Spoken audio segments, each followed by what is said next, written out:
한국사는 로빈, 한능검도 로빈. 광복 직후 중도좌파 여운형과 중도우파 안재홍이 중심이 되어 좌우 세력을 아우르는 조선건국준비위원회를 결성하였으나 미군정이 이를 공식기구로 인정하지 않아 곧 해체되었습니다. 한편 미국, 영국, 소련은 전후 한반도 문제를 논의하기 위해 모스크바 3국 외상회의를 열어 임시 민주정부 수립과 신탁통치안을 결정하였습니다. 그러나 이 결정은 국내에서 신탁통치 찬반 논쟁을 불러일으켜 좌우익 갈등을 더욱 심화시켰습니다. 미국과 소련은 한반도 문제 해결을 위해 제1차 미소 공동위원회를 구성하였지만 협의 대상 단체를 둘러싼 대립으로 결렬되었습니다. 이러한 상황에서 1946년 이승만은 정읍 발언을 통해 남한만의 단독 정부 수립을 주장하며 분단 가능성을 공개적으로 제기하였습니다. 이에 위기의식을 느낀 여운형과 김규식 등 중도파 인사들은 이를 타개하기 위해 좌우 합작운동을 추진하고 좌익과 우익의 입장을 절충한 좌우 합작 7원칙을 제시하였습니다. 그러나 제2차 미소 공동위원회 역시 진전 없이 종료되었고 김구와 김규식이 통일 정부 수립을 위해 북한을 방문하여 남북협상에 참여했으나 실질적 성과를 거두지는 못하였습니다. 결국 국제정세의 냉전 심화와 국내 정치 세력 간의 갈등 속에서 통일 정부 수립은 무산되었고 1948년 남한에서 대한민국 정부가 수립되었습니다. 유엔 소총회에서 남한만의 단독 선거가 결정되면서 1948년 5월 10일 우리나라 최초의 보통선거인 50총선거가 실시되었습니다. 이 선거로 구성된 재헌국회는 재헌헌법을 공포하였으며 간접선거 방식으로 이승만을 초대 대통령으로 선출하여 대통령 중심의 민주공화국인 대한민국 정부가 수립되었습니다. 이 과정에서 좌우 갈등과 분단 현실이 심화되면서 제주 4.3 사건, 여수 순천 11구 사건과 같은 비극적 사건이 발생하기도 하였습니다. 정부 수립 이후 재헌국회는 새 국가의 기틀을 마련하기 위한 여러 제도를 정비하였습니다. 반민족행위 처벌법을 제정하여 친일파 청산을 추진하고 이를 위해 반민족행위 특별조사위원회를 구성해 조사활동을 전개하였습니다. 또한 유상매수 유상분배 원칙을 규정한 농지개혁법을 제정하여 토지개혁을 추진하고 귀속재산처리법을 마련해 일제가 남긴 재산을 정리하였습니다. 대한민국 정부가 수립된 지 불과 2년 만에 6.25 전쟁이 발발하면서 새 나라의 운명은 큰 위기를 맞았습니다. 1950년 6월 북한군의 기습 남침으로 전쟁이 시작되었고 유엔군의 참전과 함께 반격이 전개되었으나 중공군의 개입으로 전쟁은 장기 교착 상태에 빠졌습니다. 정전 협상을 둘러싼 어려움이 계속되던 가운데 1953년 이승만 정부가 반공포로를 단독으로 석방하면서 협상은 더욱 복잡해졌습니다. 그럼에도 같은 해 정전협정이 체결되어 군사분계선이 설정되었고 이후 한미 상호 방위조약이 체결되면서 한미 군사동맹이 구축되었습니다. 이승만 정부는 정권 기반을 강화하기 위해 6.25 전쟁 중 계엄하에서 국회의 기립표결로 통과된 발췌개헌을 공포하였습니다. 이 개헌으로 대통령 직선제가 도입되었고 이승만은 제2대 대통령으로 재선되었습니다. 이어 4.4.5입 개헌을 통해 초대 대통령의 중임 제한을 철폐하며 장기 집권의 길을 열었고 정치적 통제도 강화되어 조봉암이 처형된 진보당 사건이 발생하였습니다. 1956년 제3대 대통령 선거에서도 이승만은 재집권에 성공하였으며 이승만 정부는 제4대 대통령 선거를 앞두고 부통령 후보 이기붕을 당선시키기 위한 조직적인 선거 부정을 자행하였습니다. 이러한 조작은 결국 3.15 부정선거로 폭발하였고 국민적 저항이 전국으로 확산되면서 4.19 혁명이 일어나 이승만은 결국 하야하였습니다. 그 결과 허정을 수반으로 하는 과도정부가 수립되어 내각 책임제와 양원제 국회가 운영되었습니다. 이후 출범한 제2공화국의 장면 내각은 민주당을 중심으로 내각 책임제를 시행하며 민주주의의 확대를 시도했으나 정치적 불안과 사회적 갈등 속에서 충분한 성과를 거두지 못하였습니다. 장면 정부 시기 정치적 분열과 사회적 혼란이 지속되자 이러한 상황을 틈타 박정희를 중심으로 한 군부 세력이 1961년 5.16 군사정변을 일으켜 정권을 장악하였습니다. 정변 세력은 국가재건 최고회의를 구성해 군정을 실시하였고 이후 민정 이양 과정에서 대통령 중심제와 단원제 국회로 복귀하는 제5차 개헌을 추진하였습니다. 그 후 박정희는 선거를 통해 제5대 대통령에 취임하였습니다. 집권 초기 박정희 정부는 경제개발 자금 확보에 집중하였습니다. 이 과정에서 한일 국교 정상화와 베트남 파병을 추진하였고 브라운 각서를 통해 미국의 경제 군사 지원을 이끌어냈습니다. 그러나 굴욕적이라는 비판이 제기된 한일 국교 정상화에 반발해 6.3 시위가 일어났고 베트남 파병 과정에서도 많은 한국군 사상자가 발생하는 등 부작용이 뒤따랐습니다. 경제개발 자금을 마련한 정부는 본격적인 산업화를 추진하여 제1차 경제개발 5개년 계획을 시행하였고 경부 고속국도 건설, 수출 100억 불 달성, 새마을운동 전개, 광부 간호사 서독 파견 등을 통해 국가 주도의 경제 성장을 가속화하였습니다. 한편 박정희 정부는 장기 집권의 기반을 마련하기 위해 1969년 삼선 개헌을 추진하여 대통령의 연임 제한을 완화하였습니다. 이어 1972년에는 유신헌법을 공포해 유신체제를 구축하였고 통일주체 국민회의를 통해 대통령을 간접 선출하게 하는 등 권력을 더욱 공고히 하였습니다. 또 긴급조치권을 활용하여 반대 세력을 탄압하고 언론, 사회 전반에 대한 통제를 강화하였습니다. 이에 맞서 지식인과 종교계는 3.1 민주구국선언을 발표하여 긴급조치 철폐 등을 요구하였고 YH 무역사건, 부마 민주항쟁 등 시민 노동자의 저항이 전국으로 확산되었습니다. 결국 유신체제는 1979년 12.6 사태로 붕괴되었습니다. 1980년 신군부가 12.12 사태와 5.17 비상계엄 확대를 통해 권력을 장악하면서 전두환 정부가 출범하였습니다. 이 과정에서 5.18 민주화 운동이 일어났으며 관련 기록물은 이후 유네스코 세계 기록유산에 등재되었습니다. 전두환 정부는 7년 단임과 간선제를 핵심으로 하는 제8차 개헌을 단행하였고 삼천교육대 운영, 언론 통폐합, 민주화운동과 노동운동 탄압 등 강압정책을 실시하였습니다. 반면 야간 통행금지 해제, 두발과 교복 자율화, 프로야구 출범과 같은 유화정책도 병행하였습니다. 경제적으로는 3조 호황의 영향으로 물가 안정과 수출 증가가 나타났습니다. 1987년 정부가 4.13 호원 조치를 발표해 간선제를 유지하려 하자 국민적 반발이 커졌고 이한열 열사 사망을 계기로 6월 민주항쟁이 전국으로 확산되었습니다. 결국 6.29 민주화 선언을 통해 5년 단임의 대통령 직선제가 수용되었습니다.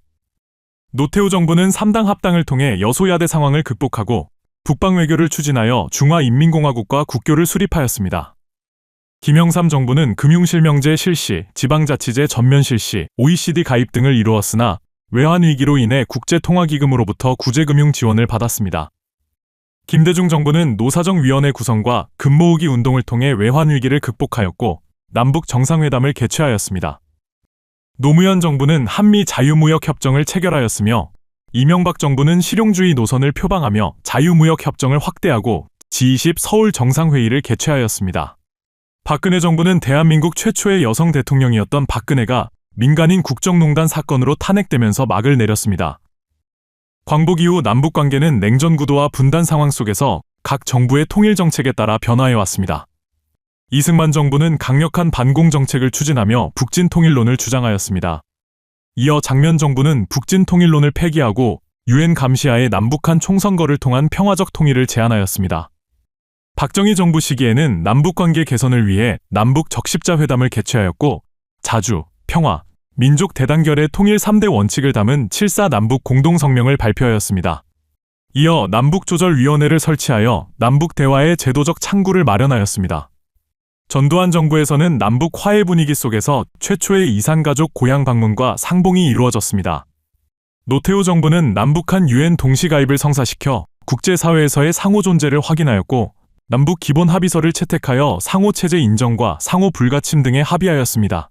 또한 한반도 비핵화 공동선언을 발표하였습니다. 김대중 정부는 대북 화해 협력 정책, 일명 햇볕 정책을 추진하여 금강산 관광 사업을 시작하고 분단 이후 첫 남북 정상회담을 개최하였습니다. 그 결과 6.15 남북 공동선언을 채택하고 개성공단을 조성하여 남북 경제협력을 확대하였습니다. 노무현 정부는 제2차 남북 정상회담을 개최하고 14 남북 공동선언을 발표하여 남북관계 발전과 평화 정착을 위한 노력을 이어나갔습니다. 조선 왕조의 역대 왕과 왕비의 신주를 모신 사당인 종묘는 1995년 유네스코 세계문화유산으로 등재되었습니다. 종묘는 태조의 한양천도 이후 곧바로 착공되었으며 임진왜란 시기에 화재로 소실되었다가 광해군 때 복원되어 재래 기능이 회복되었습니다. 또한 종묘에서 거행되는 제사의식인 종묘제례와 이때 연주되는 종묘제례악은 조선의 유교적 예약 문화를 대표하는 무형유산으로 2001년 유네스코 세계무형유산에 등재되었습니다. 같은 해인 1995년 석굴암과 불국사는 유네스코 세계문화유산으로 함께 등재되었습니다. 석굴암은 화강암을 자르고 다듬어 쌓아 올린 인공 석굴 사원으로 정교하고 과학적인 구조를 갖춘 건축물입니다. 불국사는 대웅전, 무설전 등 목조 건축물과 함께 다보탑, 석가탑 등의 석조 구조물이 조화를 이루는 사찰로 통일 신라시대 불교 예술과 건축 기술의 정수를 보여주는 대표적인 문화유산으로 평가받고 있습니다. 해인사 장경판전 역시 1995년 유네스코 세계문화유산에 등재되었습니다. 장경판전은 고려시대에 제작된 8만 대장경을 보관하기 위해 조선 초기 합천 해인사에 지어진 세계 유일의 고서보존 전용 건축물입니다. 별도의 설비 없이도 자연 환기를 통해 일정한 온도와 습도를 유지할 수 있도록 과학적으로 설계되었으며 건물의 배치, 창의 크기, 바닥 구조, 재질 등 모든 요소가 보존 기능을 극대화하기 위한 목적을 지니고 있습니다. 1997년에는 수원 화성이 유네스코 세계문화유산으로 등재되었습니다. 화성은 조선 정조가 개혁 정치를 실현하고 상업과 행정을 발전시키기 위해 건설한 성곽으로 그의 정치적 이상이 반영된 계획도시로 평가됩니다.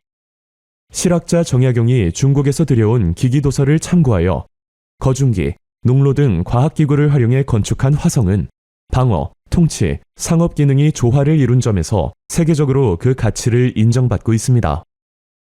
조선 태종 시기에 건립된 창덕궁 역시 1997년 유네스코 세계문화유산에 등재되었습니다. 경복궁의 이궁으로 지어진 창덕궁은 임진왜란 때 화재로 소실되었으나 광해군 때 중건되었고 이후 정궁으로 사용되었습니다. 특히 후원으로 불리는 창덕궁의 뒤뜰은 정자, 연못, 수목 등을 조화롭게 배치한 정원으로 뛰어난 경관을 자랑합니다. 이러한 이유로 창덕궁은 조선 궁궐 건축과 정원 예술을 대표하는 문화유산으로 그 가치를 인정받고 있습니다. 2000년에는 신라의 수도였던 경주에 위치한 경주 역사유적 지구가 유네스코 세계문화유산으로 등재되었습니다. 경주는 1000년 이상 신라의 수도로 기능한 도시로 뛰어난 도시계획과 불교 문화, 예술, 과학기술이 융성했던 곳입니다. 역사유적 지구는 대릉원지구, 황룡사지구, 산성지구, 남산지구, 월성지구로 구성되어 있으며 주요 유적으로는 대릉원, 황룡사지, 월성, 동궁과 월지 등이 있습니다. 고창, 화순, 강화의 고인돌 유적 역시 2000년 유네스코 세계문화유산에 등재되었습니다. 고인돌은 권력을 지녔던 중요 인물의 장례와 공동체의 종교적 의식을 위해 만들어졌습니다. 이들 지역은 한반도에서 고인돌이 집중적으로 분포된 대표적인 곳으로 한국 청동기 시대의 사회구조와 장례 문화, 고인돌의 변천을 이해하는 데 중요한 유적으로 평가됩니다. 2009년에는 조선왕릉이 유네스코 세계문화유산으로 등재되었습니다. 조선왕릉은 519년간 이어진 조선왕조의 왕과 왕비, 그리고 추존된 왕과 왕비의 무덤입니다. 현재까지 42기가 전해지며 이 가운데 북한에 있는 재릉과 후릉을 제외한 남한의 40기 모두가 유네스코 세계문화유산에 등재되었습니다. 2010년에는 한국의 역사마을 하회와 양동이 유네스코 세계문화유산으로 등재되었습니다. 하회마을은 풍산 류씨 가문이 대대로 거주해온 곳이며 양동마을은 월성 손씨와 여강 이씨, 양대 가문이 함께 살아온 대표적인 씨종 마을입니다. 두 마을 모두 건축물과 자연의 조화를 중시한 배치 원칙이 잘 보존되어 있으며 조선시대 유교 문화와 가문 중심의 사회 구조 등을 이해하는 데 중요한 유산으로 평가받고 있습니다. 2014년에는 남한산성이 유네스코 세계문화유산에 등재되었습니다. 남한산성은 조선시대의 유사시를 대비해 임시 수도의 역할을 하도록 건설된 전략적 요충지입니다. 성곽 내부에는 왕이 거처하는 행궁을 비롯해 군사시설, 사찰, 민가 등이 조성되어 산성마을의 기능을 하였으며 조선의 20여 개 행궁 중 유일하게 종묘와 사직을 갖추고 있습니다. 특히 병자호란 당시 인조가 남한산성에서 항전하다 항복하였고 이후 삼전도에서 굴욕적인 항복의식을 치른 사건으로도 잘 알려져 있습니다. 2015년에는 백제 역사유적 지구가 유네스코 세계문화유산에 등재되었습니다. 공주시에는 공산성과 무령왕릉을 포함한 송산리 고분군이 있고 부여시에는 관북리 유적과 부소산성, 능산리 고분군, 정림사지, 나성 등이 있으며 익산시에는 왕곡리 유적과 미륵사지 등이 있습니다. 이러한 유산들은 475년에서 660년 사이에 백제가 이룩한 뛰어난 문화예술뿐만 아니라 이웃 나라와의 활발한 교류를 보여주는 중요한 역사적 증거로 평가됩니다. 2018년에는 산사, 한국의 산지승원이 유네스코 세계문화유산에 등재되었습니다. 산사는 산속에 위치한 불교 사찰을 뜻하며 7세기에서 9세기에 창건된 이후 오늘날에 이르기까지 유형과 무형의 문화적 전통을 계승하고 있는 살아있는 불교 유산입니다. 등재 대상은 통도사, 부석사, 봉정사, 법주사, 마곡사, 서남사, 대흥사 등 7개의 사찰입니다. 이들 산사는 불교 신앙을 바탕으로 종교활동, 강학, 의례, 수행을 지속적으로 이어오고 있으며 다양한 토착 신앙을 포용하며 발전하였습니다. 2019년에는 한국의 서원이 유네스코 세계문화유산에 등재되었습니다. 이는 조선시대의 성리학을 보급하고 실천하기 위해 설립된 9곳의 서원으로 향촌 지식인인 사림에 의해 건립되었습니다. 소수서원, 남계서원, 옥산서원, 도산서원, 피람서원, 도동서원, 병산서원, 무성서원, 도남서원 등이 이에 포함됩니다. 한국의 서원은 조선사회의 정신적 기반이 되었던 성리학 교육 체계를 이해하는 데 중요한 가치를 지니고 있으며 조선시대 지방 지식인 공동체의 문화와 사상을 잘 반영하고 있습니다. 2023년 가야 고분군이 유네스코 세계문화유산으로 등재되었습니다. 이는 한반도 남부에서 1세기부터 6세기 중반까지 존재했던 고대 정치 집단, 즉 가야 연맹체가 조성한 7개의 고분군으로 이루어진 연속유산입니다. 대성동 고분군, 마리산 고분군, 옥전 고분군, 지산동 고분군, 송악동 고분군, 유곡리와 두랑리 고분군, 교동과 송현동 고분군으로 이루어져 있습니다. 이 유산은 지리적으로 분산되어 있으면서도 고분의 형태, 부장품, 장례 방식 등에서 문화적 공통성을 지니고 있어 가야가 통일된 중앙집권 국가가 아닌 독립된 세력들이 긴밀히 교류한 자율적이고 수평적인 연맹체였음을 보여주는 귀중한 고고학적 증거입니다. 1997년 조선왕조실록이 유네스코 세계기록유산으로 등재되었습니다. 조선왕조실록은 태조부터 철종까지 470여 년간의 국정운영과 주요 사건을 연, 월, 일 순으로 기록한 편연체 역사서입니다. 이 실록에는 정치와 외교를 비롯하여 군사, 경제, 교육, 문화, 예술, 과학 등 조선사회 전반의 정보가 담겨 있으며 국왕부터 백성에 이르기까지 다양한 계층의 생활상과 풍속에 대한 기록도 포함되어 있어 민족 문화서로서의 가치 또한 높이 평가되고 있습니다. 같은 해인 1997년 훈민정음 해례본이 유네스코 세계기록유산으로 등재되었습니다. 훈민정음은 세종대왕이 1443년에 창제하고 1446년에 반포한 우리나라의 고유 문자입니다. 해례본은 훈민정음의 정식 해설서로 예시를 들어 해설한 책이라는 의미를 지닙니다. 훈민정음 해례본은 세종의 반포문을 비롯해 훈민정음의 창제 목적, 자모의 구성 원리, 글자의 운용 방식 등을 학문적으로 설명한 한문 해설 문헌입니다. 2001년 승정원 일기가 유네스코 세계기록유산에 등재되었습니다. 승정원 일기는 조선시대 국왕의 비서기관인 승정원에서 왕명을 출납하고 국정을 보좌하며 매일 작성한 기록입니다. 이 일기에는 임금의 하루 일과가 시간대와 장소별로 상세히 기록되어 있으며 신하들이 올린 상소나 서계 같은 문서의 내용도 포함되어 있습니다. 또한 당시의 날씨, 국왕의 진료 기록, 관료들의 동향, 국정회의 내용 등도 빠짐없이 수록되어 있어 조선왕조의 실제 통치와 궁중 생활을 생생하게 보여주는 방대한 사료로 평가받고 있습니다. 같은 해인 2001년 직지심체요절이 유네스코 세계기록유산으로 등재되었습니다. 직지심체요절은 1377년 청주 흥덕사에서 인쇄된 현존하는 세계 최고의 금속 활자본으로 구텐베르크의 라틴어 성서보다 78년이나 앞선 인쇄기술의 성과를 보여줍니다. 이 책은 상하 2권으로 구성되어 있었으나 현재까지 상권은 발견되지 않았습니다. 세계기록유산으로 등재된 하권은 현재 프랑스 국립도서관에 소장되어 있습니다. 2007년 고려 대장경판 및 제경판이 유네스코 세계기록유산으로 등재되었습니다. 고려 대장경판은 불교 경전인 대장경을 목판에 새긴 방대한 불경 판각물로 총 81,258장의 목판으로 구성되어 있으며 그 규모에 따라 흔히 8만 대장경이라 불리기도 합니다.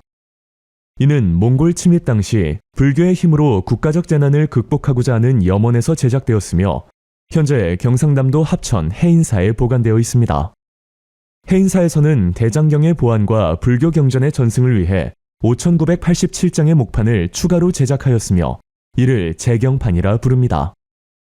같은 해인 2007년 조선왕조 의궤가 유네스코 세계기록유산에 등재되었습니다.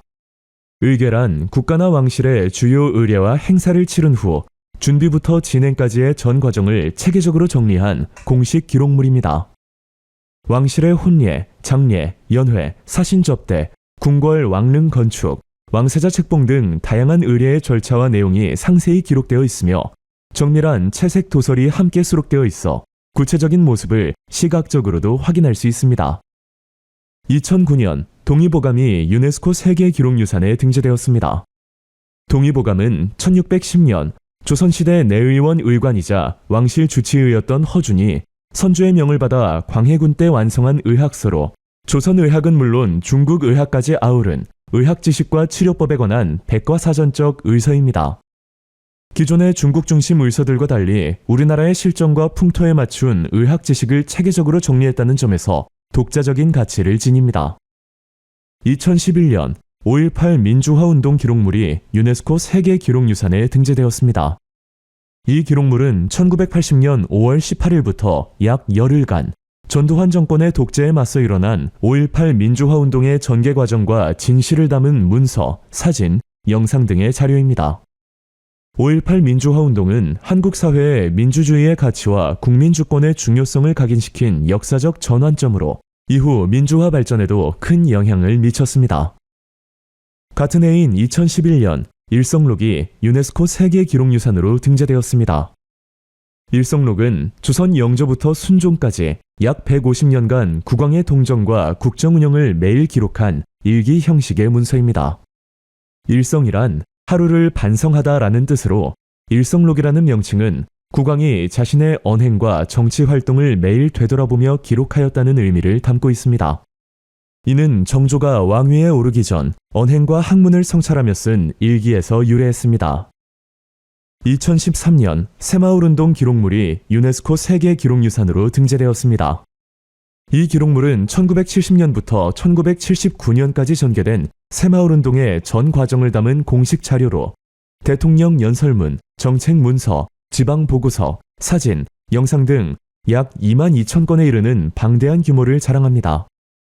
새마을운동 기록물은 개발도상국의 지역사회 개발, 빈곤 퇴치, 생활환경 개선에 실질적인 영감을 주는 모범 사례로 높이 평가받고 있습니다. 같은 해인 2013년 난중일기가 유네스코 세계기록유산에 등재되었습니다. 이는 조선의 명장 이순신 장군이 임진왜란 당시 직접 쓴 친필일기로 거북선 전술, 날씨, 지형, 병사들의 사기, 민심, 가족에 대한 그리움, 충신으로서의 고뇌 등이 생생하게 담겨 있습니다.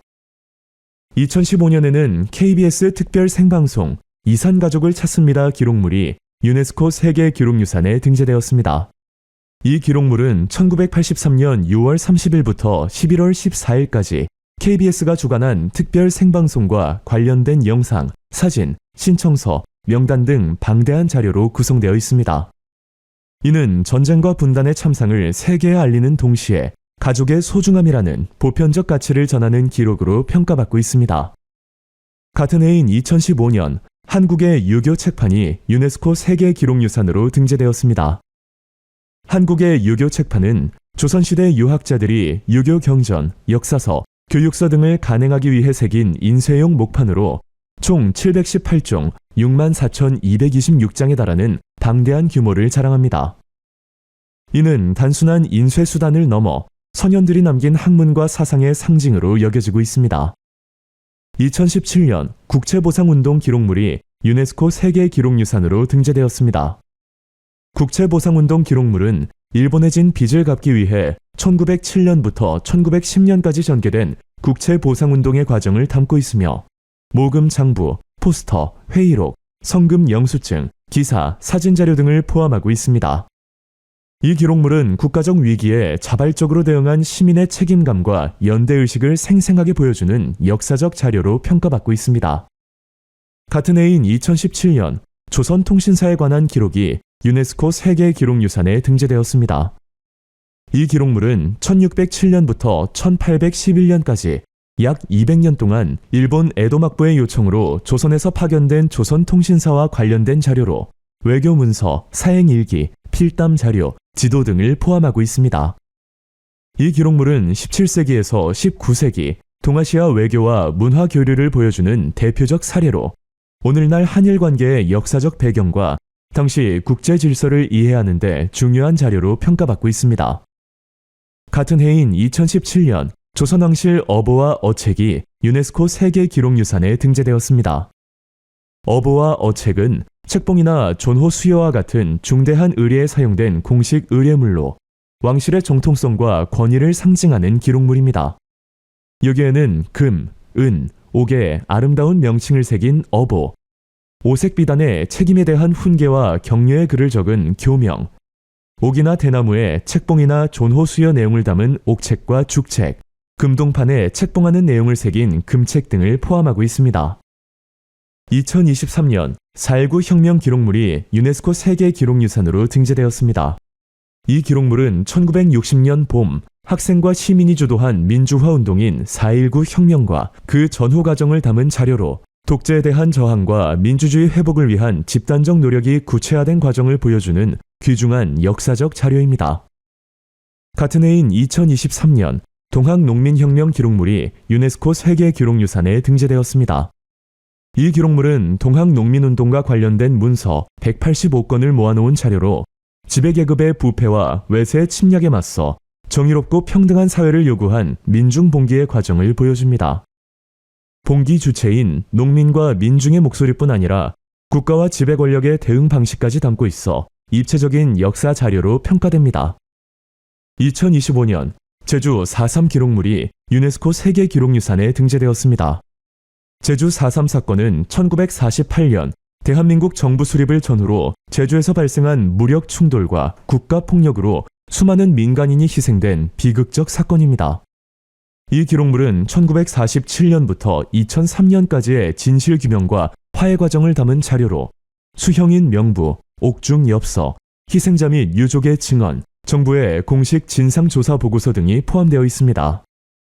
같은 해인 2025년 산림녹화 기록물이 유네스코 세계기록유산으로 등재되었습니다. 이 기록물은 6.25 전쟁 이후 황폐해진 국토를 복구하기 위해 정부와 국민이 함께 추진한 산림 녹화 사업의 전 과정을 담고 있으며 공문서, 사진, 필름, 작업일지, 지침서 등을 포함하고 있습니다.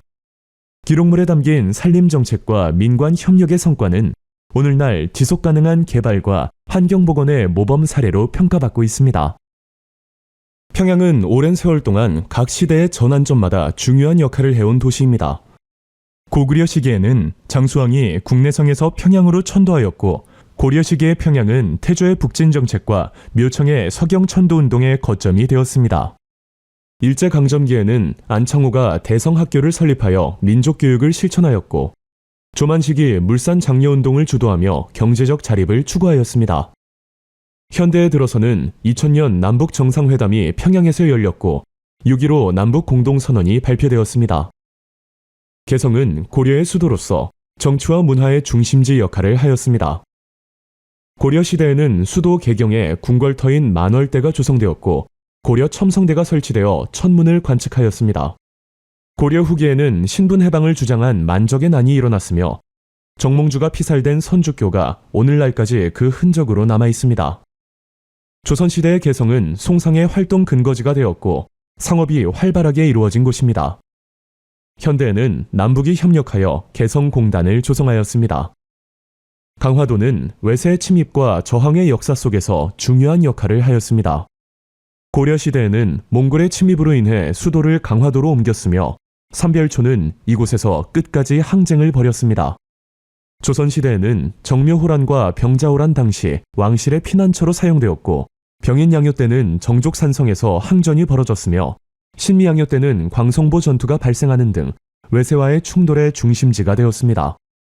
이 과정에서 외교장각의 서적이 프랑스군에 의해 약탈당하는 사건이 발생하였고 이후 일본과의 불평등 조약인 강화도 조약이 체결되었습니다. 또한 정제도는 강화도에 머무르며 양명학을 계승한 강화학파를 형성하였습니다. 유적지로는 부근리 고인돌 유적과 같은 선사시대의 문화유산이 남아 있습니다. 인천은 개항 이후 교역의 중심지로 성장하였으며 철도 개통을 계기로 교통의 거점으로 발전한 도시입니다. 백제 시대에는 온조의 형, 비류가 터를 잡은 지역으로 당시에는 미추홀이라 불렸습니다.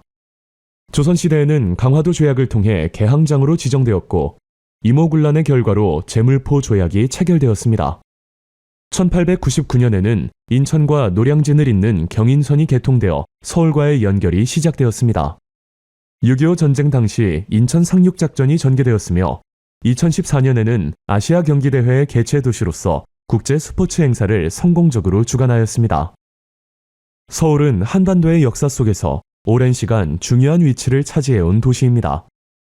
백제 시대에는 한성을 초기 수도로 삼았으며 석촌동 일대에는 돌무지 무덤이 조성되었습니다. 신라 시대에는 진흥왕이 북한산에 순수비를 세워 영토 확장을 기념하였습니다. 조선 시대에는 한양으로 천도한 이후 조선의 수도가 되어 정치적 중심지로 기능하였습니다. 충주는 외세의 침입에 맞서 싸운 저항의 역사가 살아있는 지역입니다. 고구려 시대에는 충주에 고구려비가 세워져 고구려의 세력 확장을 보여주었습니다.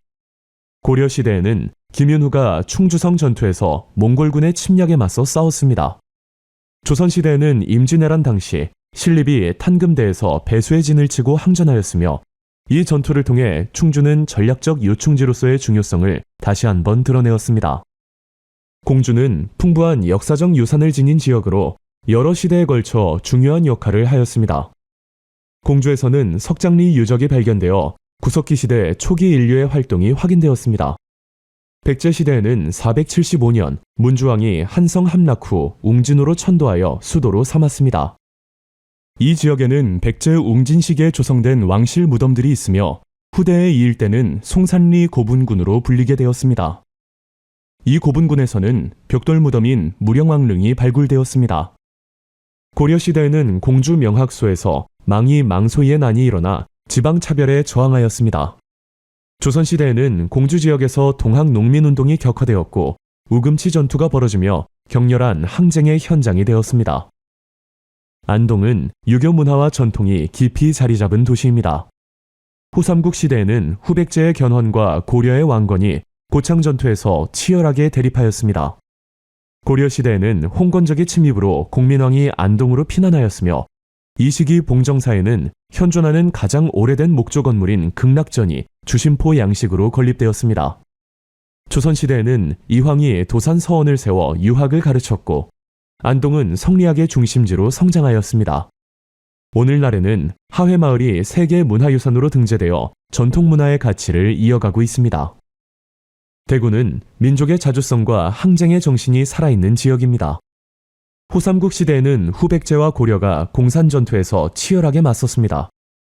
대한제국 시기에는 애국 개몽운동의 일환으로 김광재를 중심으로 한 국채보상운동이 시작되었으며 이는 국민들의 자발적인 참여로 전국적인 경제 독립운동으로 확산되었습니다. 전주는 역사 속에서 국가의 건국과 민중운동의 중심지로 중요한 역할을 하였습니다. 후삼국 시대에는 견훤이 완산주를 도읍으로 삼아 후백제를 건국하였습니다. 조선시대에는 태조 이성계의 어진을 모신 경기전이 세워졌으며 조선왕조실록과 주요 문서를 보관하기 위한 사고도 설치되었습니다. 또한 동학농민군과 조선정부가 전주 화약을 체결한 뒤 집강소를 설치하여 개혁을 추진한 역사적 장소이기도 합니다. 경주는 신라의 도읍지로서 찬란한 고대 문화를 꽃피운 역사적 도시입니다. 신라시대에는 금성을 수도로 삼아 국가를 발전시켰으며 불국사와 황룡사, 석굴암, 첨성대 등 다양한 문화유산이 만들어졌습니다. 특히 황룡사에는 국력을 상징하는 9층 목탑이 세워졌으나 몽골의 침입으로 소실되었습니다. 현대에는 경주 역사유적지구가 유네스코 세계문화유산으로 등재되어 그 가치를 인정받고 있습니다.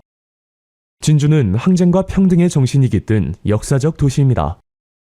조선시대에는 임진왜란 당시 김시민 장군이 왜군을 물리친 진주대첩이 벌어졌으며 이는 대표적인 승전으로 기록되었습니다. 또한 진주 지역은 임술 농민봉기의 주요 발원지로서 민중의 저항 정신을 보여주었습니다. 일제강점기에는 백정차별 철폐를 주장한 형평운동이 시작되었고 1923년에는 형평사가 창립되어 신분해방운동의 중심이 되었습니다. 부산은 해상교류와 항쟁, 민주화운동의 중심지로 중요한 역할을 해온 도시입니다. 임진왜란 당시에는 동래성 전투가 벌어졌으며 초량 외관을 통해 일본과의 교역이 이루어졌습니다. 개항기에는 1876년 강화도 조약을 계기로 부산이 가장 먼저 개항장으로 지정되었고 이후 러시아가 저령도 조차를 요구하기도 하였습니다. 일제강점기에는 서울과 부산을 잇는 경부선 철도가 개통되어 부산은 철도 종점이자 무역항으로 발전하였습니다. 6.25 전쟁 당시에는 대한민국의 임시 수도로 기능하였으며 1979년에는 부산과 마산에서 유신체제에 반대하는 부마 민주항쟁이 일어나 민주주의를 향한 시민의 열망을 드러냈습니다. 현대에는 2002년 아시아 경기대회의 개최 도시로서 국제적 위상을 높였습니다. 완도는 해상교역과 군사방어의 거점으로서 중요한 역할을 하였습니다. 통일 신라시대에는 장보고가 완도 지역에 청해진을 설치하여 해상무역을 장악하고 해적의 침입을 막았습니다. 이를 통해 완도는 동아시아 해상교류의 중심지로 발전하였습니다. 제주도는 선사시대부터 현대까지 다양한 역사적 사건이 펼쳐진 섬입니다. 제주에서는 신석기 시대의 생활 흔적을 담은 고산리 유적이 발견되었으며 고려시대에는 삼별초가 항파두리 성에서 몽골과 최후의 항전을 벌였습니다. 원간섭기에는 탐라 총관부가 설치되어 원나라의 직접 지배를 받기도 하였습니다. 조선시대에는 조선 후기의 거상 김만덕이 구휼 활동을 펼쳐 백성을 도왔으며 김정희는 제주 유배 중에 새한도를 그려 예술적 가치를 남겼습니다. 또한 네덜란드인 하멜이 표류 끝에 도착한 곳이기도 합니다. 현대에는 제주 4.3 사건이 발생하여 비극적인 현대사의 한 장면으로 남아 있습니다. 음력 1월 1일은 설날입니다. 설날은 우리 민족이 가장 성대하게 지내는 명절 중 하나입니다. 이날 아침에는 애군을 거르고 복을 취하라는 상징적 의미로 조리를 사와 벽에 걸었으며 새찬과 새주를 마련하여 차례를 지내고 세배와 덕담을 주고받았습니다. 윷놀이, 널뛰기, 연날리기 등의 민속놀이를 즐기며 흥을 돋우고 떡국을 먹는 풍습도 이어졌습니다. 음력 1월 15일은 정월 대보름으로 한 해의 첫 보름달이 뜨는 날입니다. 예로부터 우리 조상들은 밝은 달을 보며 풍년과 마을의 평안, 가족의 건강과 복을 기원하였습니다. 정월 대보름에는 밤, 호두, 잣 등 딱딱한 견과류를 깨무는 부럼 깨기를 하고 좋은 소식만 듣기를 바라는 의미로 귀발기술을 마셨으며 풍요와 건강을 기원하며 오곡밥을 지어 먹었습니다. 또한 줄다리기, 지신밟기, 달맞이, 달집 태우기, 쥐불놀이 등 민속놀이도 행해졌습니다. 2월 또는 3월에는 한식이 있습니다. 한식은 동지로부터 105일째 되는 날로 보통 양력 4월 5일경에 해당합니다. 이날은 이름 그대로 불을 피우지 않고 찬 음식을 먹는 풍습이 있습니다.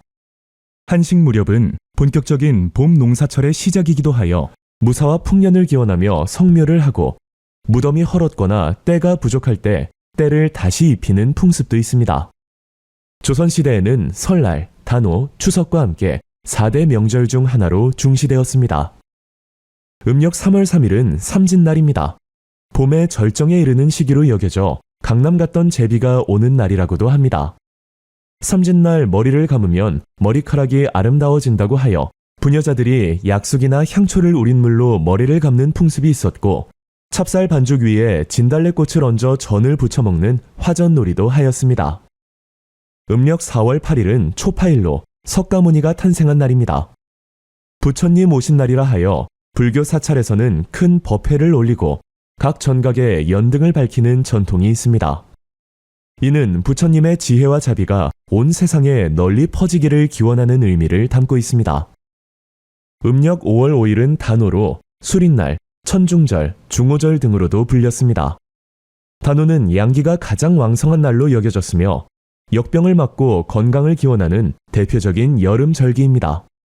이날 부녀자들은 창포를 삶은 물로 머리카락과 얼굴을 씻고 창포 비녀를 머리에 꽂았습니다. 여성들은 그네뛰기와 널뛰기, 남성들은 씨름을 즐겼습니다. 임금은 신하들에게 더위를 이기라는 뜻으로 부채를 하사하였고 가정에서는 수리치 떡을 빚어 나눠 먹었습니다. 음력 6월 15일은 유두로 무더운 여름철에 더위를 씻고 애군을 물리치기 위한 풍속이 행해지던 날입니다. 유두에는 깨끗한 냇물을 찾아 목욕을 하고 머리를 감았으며 그해 수확한 햇밀로 국수나 떡을 마련하고 참외와 수박 같은 제철 과일로 차례를 지냈습니다. 음력 7월 7일은 칠석으로 견우와 직녀가 오작교에서 만난다는 전설로 널리 알려져 있습니다. 이날 부녀자들은 직녀성을 보며 바느질 솜씨가 늘기를 기원하였고 청년들은 견우성을 보며 학업의 성취와 출세를 기원하였습니다.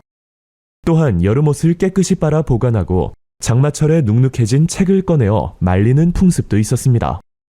음식으로는 호박전, 밀전병, 밀국수 등을 먹었습니다. 음력 7월 15일은 백중으로 호미 씻는 날, 머슴날이라고도 불렸습니다. 백중은 농번기와 농한기 사이에 잠시 쉬어가는 시기로 여름 농사의 고단함을 달래고 공동체의 유대를 다졌습니다.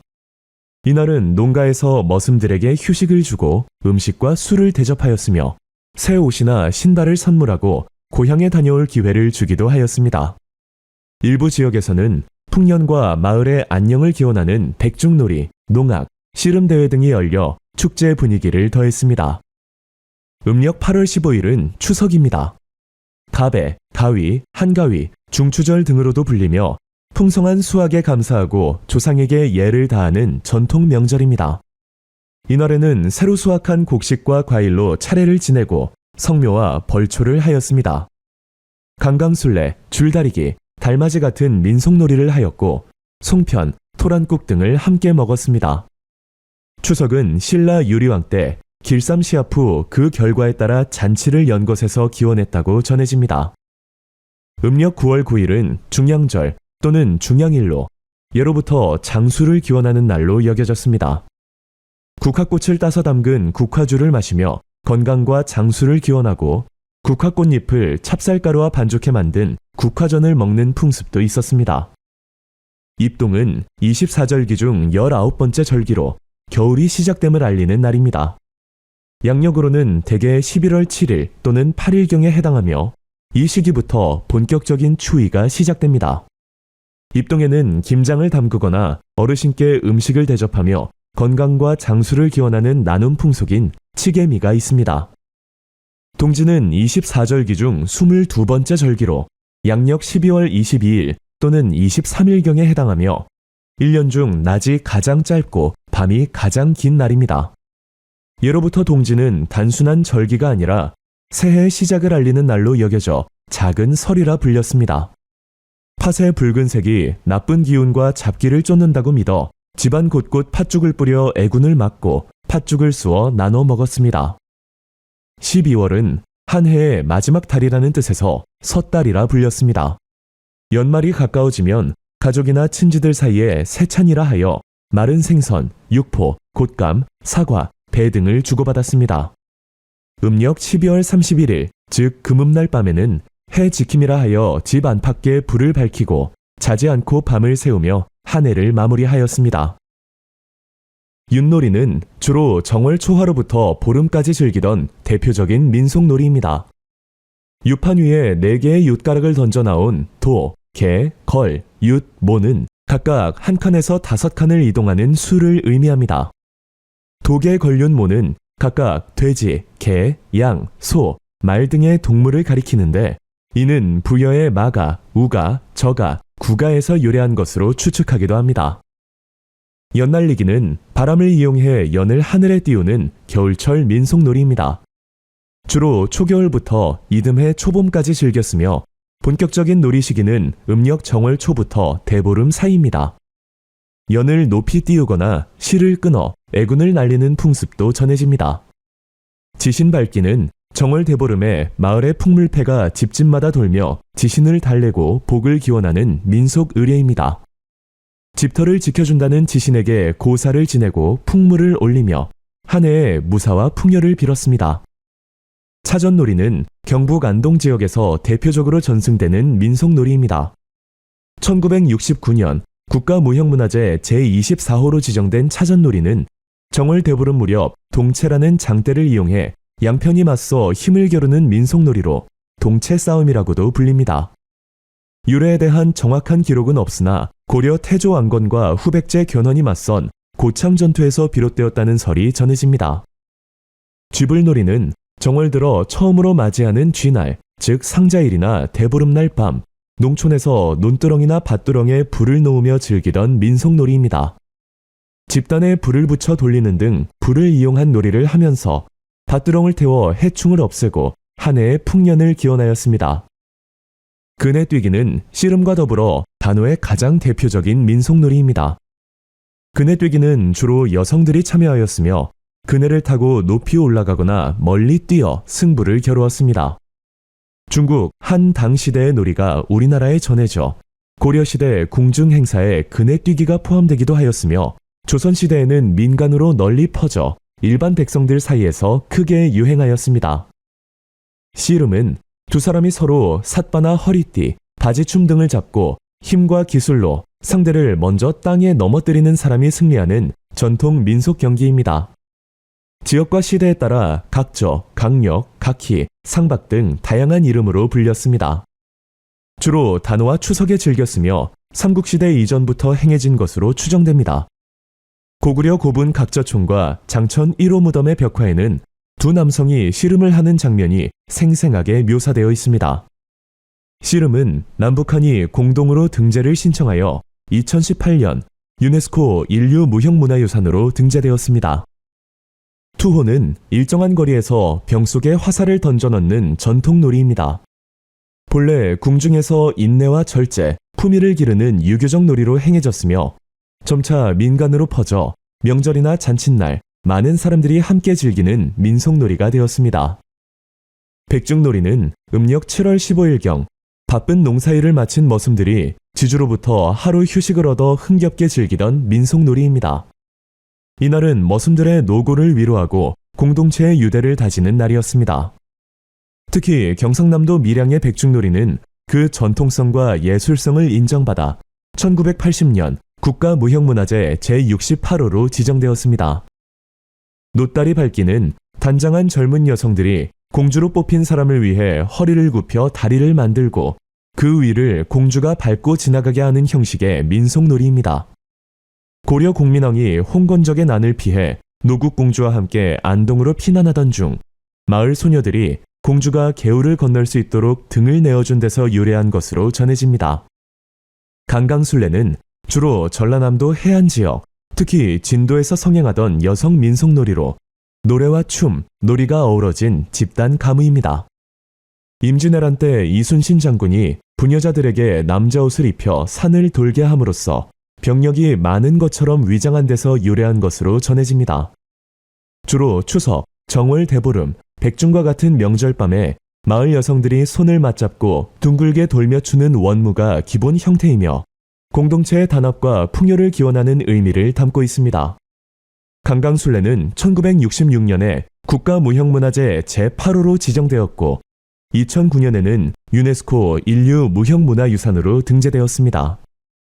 고싸움놀이는 두 편으로 나뉘어 고라 불리는 나무 구조물을 어깨에 메고 서로 부딪혀 상대편 고를 땅에 닿게 하면 승리하는 민속놀이입니다. 주로 정월 대보름 무렵에 열리며 마을의 평안과 풍년을 기원하는 의미를 담고 있습니다.